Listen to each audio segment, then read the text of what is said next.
Manai saīsādē ir 27 gadi, un to es noskaidrošu šodien konsultācijā Lavija klinikā.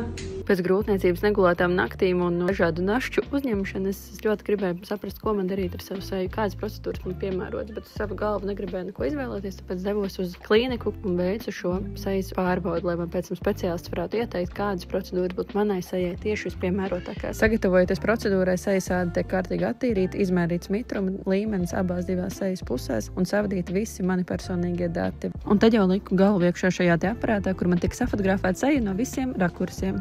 Pēc tam kopā ar meistaru izgājām cauri visam šim reportam, izanalizējām visu un nonācām pie secinājuma, ka manai sejas ādai šobrīd būtu jāsāk ar dziļo attīrīšanu un pēc tam jau var piemeklēt kādu procedūru, kā piemēram RF liftingu. Visbiežākā kļūda, ko cilvēki pieļauj, izrādās, ir, ka viņi iegādājas savu kopjošo kosmētiku balstoties uz ādas tipu, nevis uz ādas stāvokli. Piemēram, manā gadījumā ādas tips ir kombinēts ādas tips, taču pašreizējais ādas stāvoklis ir jūtīga āda. Turpināšu noteikti ar procedūrām pēc ieteikuma šajā pašā skaistajā klinikā un tad jau skatīšos, kāda būs rezultāti. Pēc tam var veikt vēl atkārtot šo pārbaudu un redzēt, vai ir progress. Noteikti iesaku šo, ja nu tu esi apmulis visā lielajā sejas kopšanas līdzekļu piedāvājumā un nezini, kas ir piemērots tieši tavai ādai. Tiekamies Lavija klinikā. Čau!